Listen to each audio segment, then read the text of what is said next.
Waalaikumsalam warahmatullahi wabarakatuh. Yang terhormat Bapak Primardiko, Magister Pendidikan selaku dosen pengampu mata kuliah pembelajaran kelas rangkap dan teman-teman sekalian yang saya banggakan. Sebelumnya izin memperkenalkan diri, saya Bunga Amelia Citra dengan NPM 045 selaku moderator dari kelompok 3 yang akan memandu presentasi pada hari ini. Adapun materi pada hari ini yaitu gambaran pembelajaran kelas rangkap yang ideal dan praktik yang terjadi di lapangan. Dan adapun kelompok 3 yaitu terdiri dari Elita Kumpulan dengan NPM 046 dan Akila Salama dengan NPM 048. Baik, langsung saja kita mulai presentasi pada hari ini. Dipersilakan kepada pemateri pertama. Baik, terima kasih moderator. Sebelumnya izin memperkenalkan diri, nama saya Akila Salama, NPM 048. Saya sebagai pemateri pertama yang akan menyampaikan berkaitan tentang praktik mengajar kelas rangkap di lapangan. Pembelajaran kelas rangkap adalah satu bentuk pembelajaran yang mempersyaratkan seorang guru mengajar dalam satu ruang kelas atau lebih dalam saat yang sama dan menghadapi 2 atau lebih tingkat kelas yang berbeda. Artinya, pembelajaran kelas rangkap itu guru yang mengajar di dalam satu ruangan dengan berbagai karakteristik peserta didik yang berbeda-beda. Kemudian juga dengan kelas yang berbeda. Dalam satu ruangan kelas itu ada kelas 2 dan kelas 3, contohnya seperti itu. Kemudian banyak permasalahan seorang guru yang belum menerapkan pembelajaran kelas rangkap ini. Contohnya, anggapan perspektif guru itu bahwa pembelajaran kelas rangkap itu berarti guru yang mengajar dalam 2 kelas. Contohnya, guru yang mengajar kelas 5 dan kelas 3. Kemudian pada di hari itu guru masuk terlebih dahulu di kelas 5. Kemudian setelah masuk di kelas 5, ia kembali ke kelas 3 untuk menyampaikan materi. Jadi dia menyampaikan materi di 2 kelas dengan waktu yang bersamaan. Namun pembelajaran kelas rangkap yang sebenarnya bukanlah seperti itu. Jadi pembelajaran kelas rangkap yang sebenarnya adalah guru mengajar di satu kelas dengan 2 tingkatan kelas yang berbeda. Dengan begitu akan menghemat waktu dan tidak pemborosan waktu. Baik, kemudian yang selanjutnya yaitu gambaran pembelajaran kelas rangkap yang ideal atau yang diinginkan. Unsur-unsur penting dalam pembelajaran kelas rangkap yang perlu digambarkan adalah yang pertama, suasana kelas hidup. Jadi di dalam suasana kelas hidup itu tampak peserta didik yang aktif dan ceria. Di awal pembelajaran, guru mungkin bisa bertanya, tetapi hampir tidak ada kaitannya dengan pembelajaran hari itu, karena di dalam satu kelas itu mengajarkan materi yang berbeda. Kemudian pertanyaan ini seperti dengan tujuan agar murid termotivasi dan secara mental siap menerima pelajaran pada hari itu, sehingga terjadinya stimulus dan respon. Kemudian yang kedua, proses belajar betul-betul berlangsung serempak. Pembelajaran ini berlangsung secara serempak, apalagi murid yang berbeda tingkat kelas ada dalam satu ruangan. Gangguan yang muncul tidak terlalu serius, sebab ketika guru menerangkan murid dari kelas lain berada di sudut ruang yang lain, tidak ada pemborosan waktu karena guru tidak berpindah tempat atau mondar-mandir pindah kelas. Kemudian yang ketiga, yaitu unsur penting dalam PKN, yaitu guru memanfaatkan ruang kelas yang ada dengan menciptakan sudut sumber belajar. Yang selanjutnya yaitu poin keempat, murid aktif. Murid aktif, konsep CBSA yang sebenarnya nampak murid tidak hanya aktif secara individual tetapi juga kelompok dan berpasangan. Murid yang lebih dahulu dimanfaatkan untuk membantu temannya atau tutor sebaya atau membantu kelas di bawahnya tutor kakak.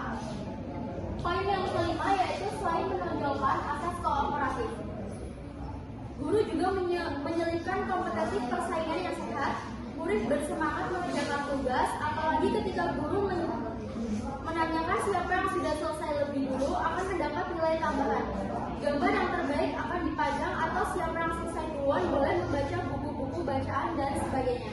Selanjutnya poin ke-6, belajar dengan pendekatan PKR yang benar itu menyenangkan. Jadi belajar sambil bermain, main sambil belajar dapat diperagakan khususnya bila kita sedang mengajar kelas rendah. Hal itu nampak saat anak mengambil gulungan kertas dan membaca apa yang menjadi tugas mereka masing-masing. Poin ke-7, adanya perhatian khusus bagi anak yang lambat dan cepat. Jadi pada yang lambat, guru membantu murid yang mengalami kesulitan. Bahkan guru menjelaskan lagi bagian-bagian yang tidak dipahami. Nah, bagi murid yang cepat, guru memberikan tugas ekstra. Misalnya, murid diminta untuk mengambil gulungan kertas yang berisi soal-soal baik mata pelajaran yang baru saja dijelaskan maupun mata pelajaran lain. Kemudian poin ke-8, guru PKR percaya bahwa sumber belajar tidak hanya diperoleh dari sumber resmi.